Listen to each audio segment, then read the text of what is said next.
the Great Commission. Go into the world and preach the good news to all nations. Africa, though named the Dark Continent, has been immensely evangelized. However, has everybody heard the gospel?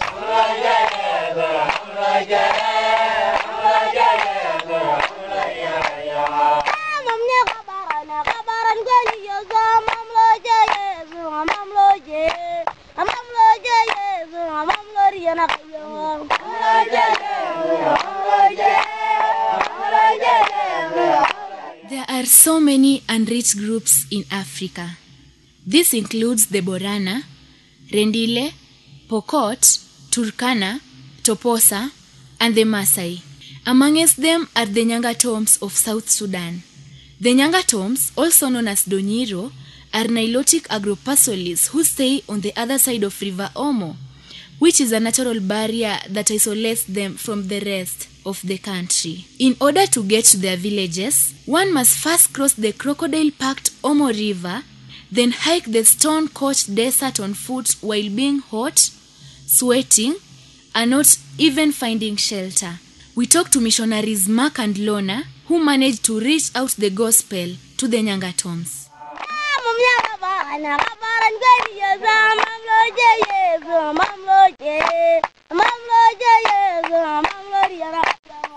Mark was born to Ezekiel and Eunice Siego, who were once missionaries in South Sudan. During one of his visits to his parents, Mark got inspired by his parents' work, and this is where he got the call to reach out to the Nyngatoms. He narrates about his journey to Nyyngatom.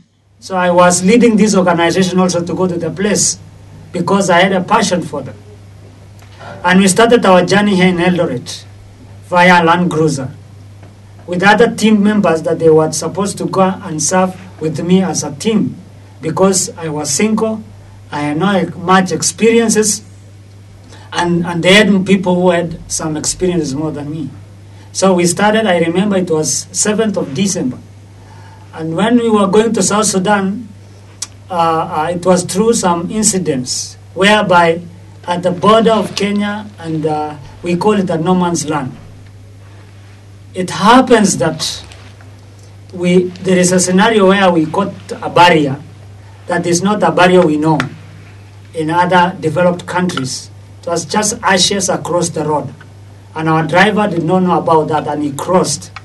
However, we were almost losing our lives because soldiers were all on the other two sides, and they cocked their guns and they asked us, "Why have you crossed this barrier?" And we told them we didn't see, we didn't know, we thought it's just something. So they pushed us back, we reversed, and they forced us to get out of our vehicle. They took us aside, they made us lie down. Our driver lay down, he was given 9 good lashes, and I thank God because of his courage. He said we are ready to die for the Nyyngatom to see Jesus. We proceeded. Through that, we went, and we started our journey. It was a long journey. There is no good roads. To cover 300 kilometers, we drive 3 days to the place. Now, we were asking the direction, the road, because we don't know the place. The name I know is only Nyyngatom. So we kept on asking, where are the Nyngatoms? We thank God, after that week of the year 2007, December, we managed to get to a village called Lotimor. It is a village, at the same time it is a payam, or a division called Lotimor. There, we were welcomed by chief, the paramount chief, the elders. And it was a good luck that we got the children, the students that I was teaching them Namurpus, they were that day present. And they were the one telling their parents, these are the people we have been telling you about. And here they are.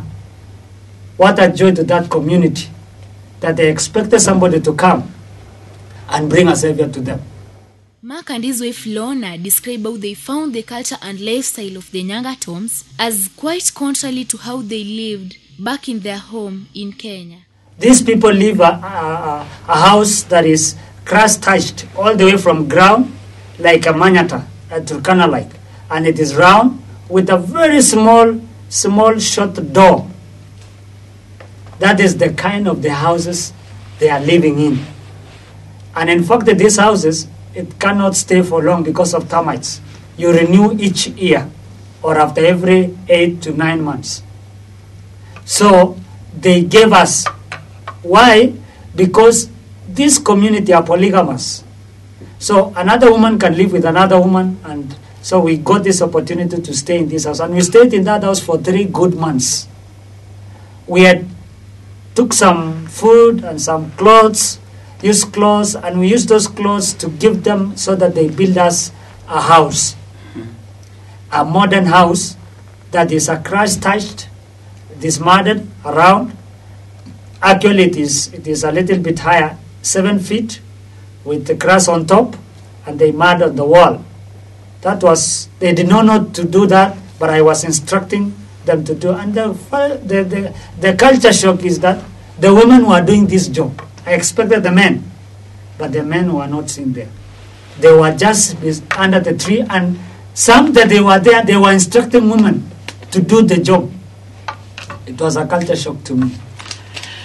One thing that I would like to know, Missionary Mark, is how did you communicate with them? What language were they talking?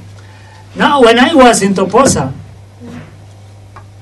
actually it was hard because there is no translation at all. My first communication, I used Kesja. I just used my hands. And you know, the more the hardship, the more the grace of God.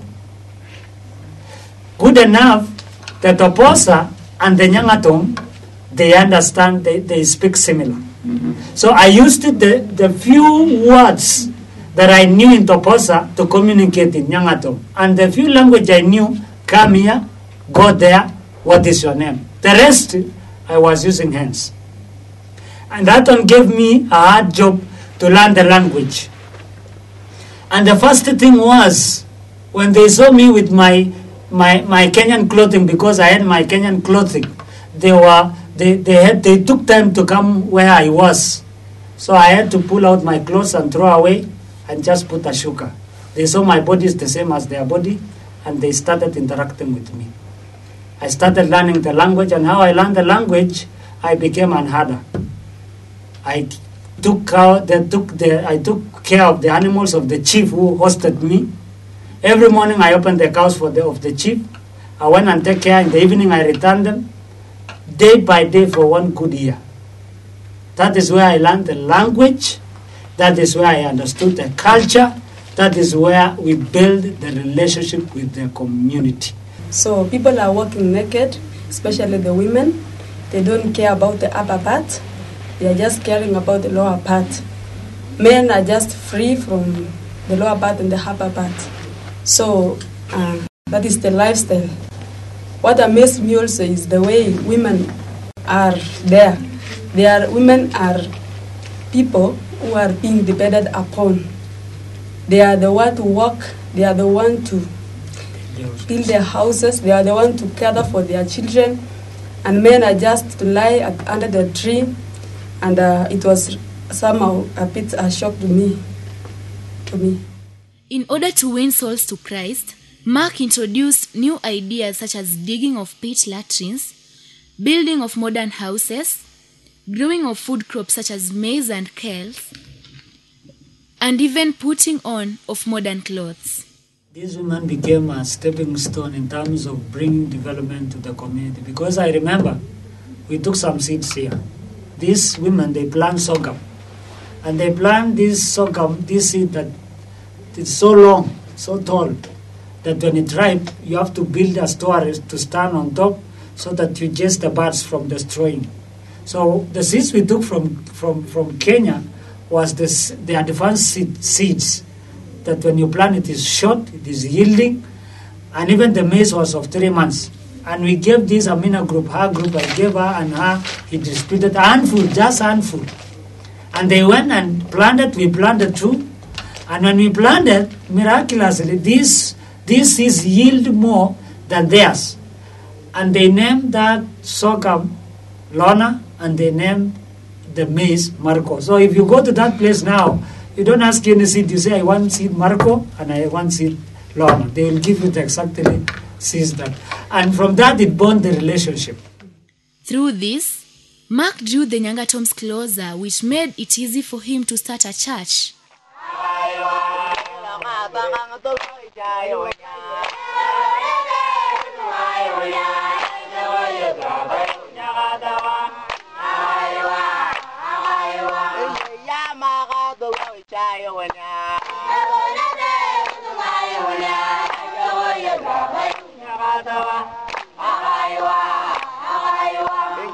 The Nyngatoms could now gather for fellowships where they could sing, dance, and praise to their newly introduced God.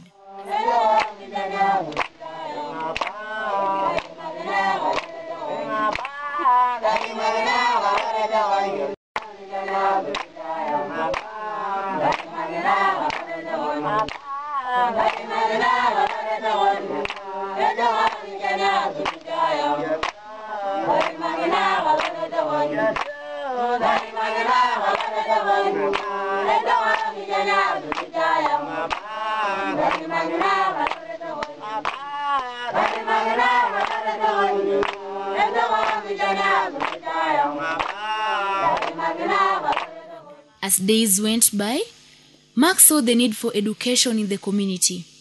He therefore decided to introduce a school.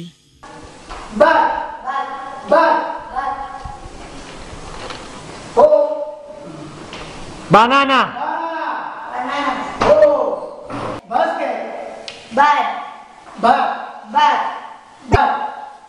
During his mission, he encountered many challenges. It is very hard because one, they don't have the Bible. They have not heard about the Jesus from the beginning. It was hard. I started from Genesis 1:1. And how I did, I just narrated the story in my mind first and just tell them a storytelling. And I started the storytelling about God, the beginning and the creation. And I had a lot of many questions in my first church. One, like the story of Abraham. Did Abraham have many cows as we have? Did Abraham have many wives as we have? Did Abraham have many coats that we have? Good enough, Abraham had all those things. So they were clapping hands and they say, now that is the right thing. It happens that when I wanted to come to Kenya to see my parents and my relatives, they told me, Mwalimu. They don't know the name pastor. They only know Mwalim. They say, Mwalim, teacher. Please, you have told us good story about somebody called God. Go back to your country, bring him, so that he will explain himself more than you have explained to us. We want to hear more from him himself. I came, I went back without Jesus Christ, and I kept on telling them chronologically from the beginning until they understood who Jesus was. And the first mistake that I did that day, after the service, I told them, let us give an offering. I assumed they have money. I assumed they have something to give us an offering. And actually, they gave what they had, because giving is an attitude, and giving is, it starts from the heart. And what they gave, my basket was full of tobacco and bullets. Despite these challenges, Mark states that God's grace was sufficient and he has managed to build several schools, 7 churches, and has baptized 70 people.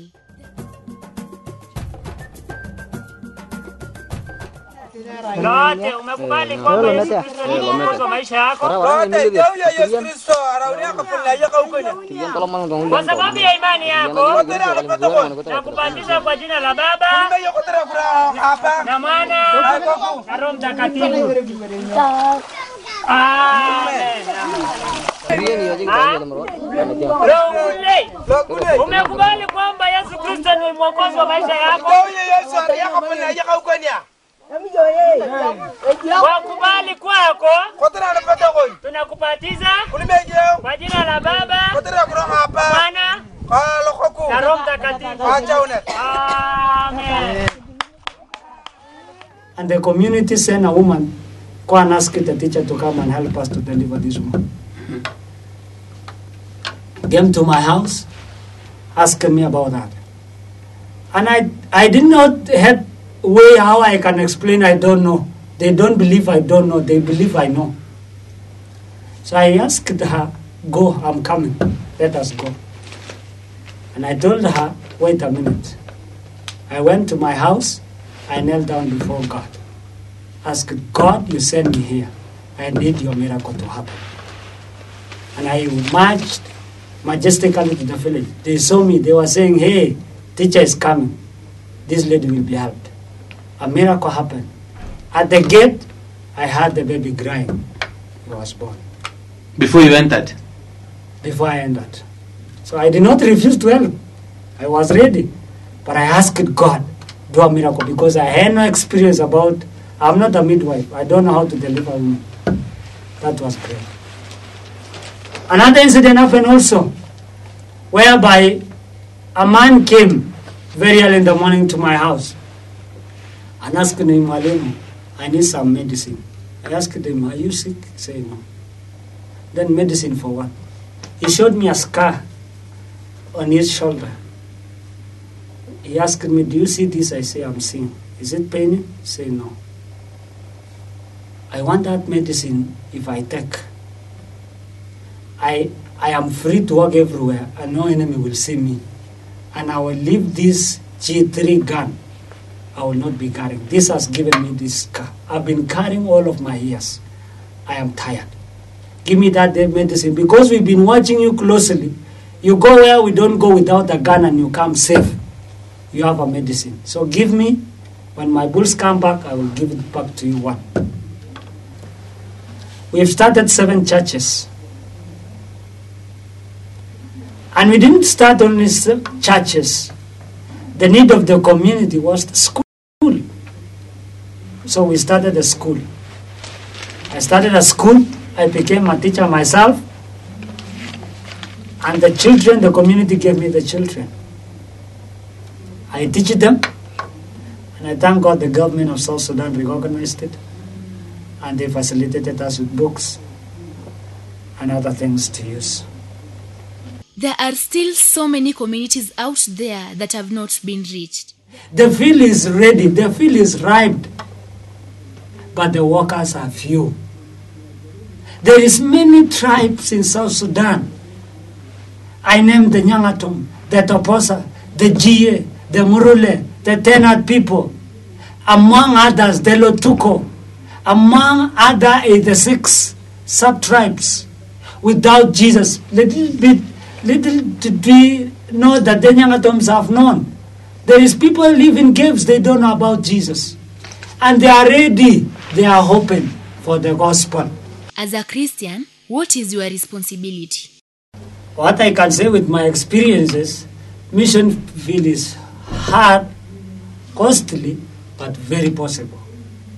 There is no impossibilities that have come on my way that God has not solved it.